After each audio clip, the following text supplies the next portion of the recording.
But when it started, there were just 2 kids probably skipping a class, sitting in my classroom, and talking about being not as happy as they could, like just saying like everything feels so heavy.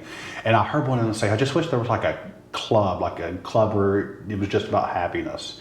And like I immediately put down my things to go, tell me more about this club. What would it look like? Let's do that. I love this. So we started Happy Club, and it had no agenda other than happiness, and not really trying to solve any specific problems, but just goofiness. So like, let's have a day where we all color ducks. And so we had ducks, and we were coloring little ducks and inventing stories. Let's pick some people in school who don't get attention and find a way to give them attention. And they did everything. They came up with all of these ideas.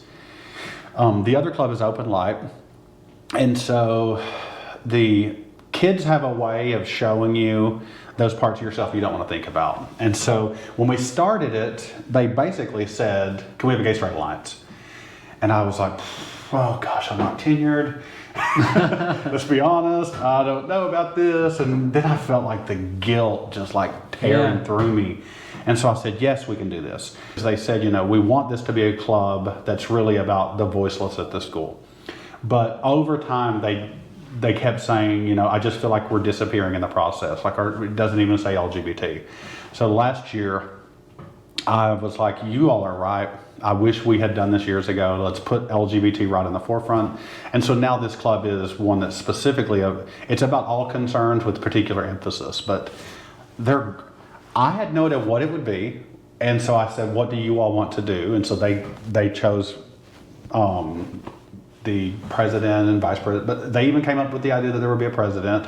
They came up with this idea that it would be primarily about education and having a safe space. And I think my only job is like the hype man. Like, yes, you can do this. Yeah. Why not? Why not in Mount Sterling? What is uniquely not possible just because you live in a small town in the middle of Eastern Kentucky? And so that's the shift I want to have in their minds, like that they are as capable and as equal as anyone else on this planet.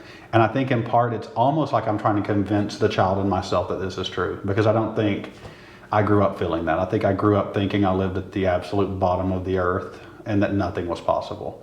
And the sparks that kind of pushed me, all of those came through school. And I'm just like, what if I turn this spark into a fire? What could we do? What might that look like then?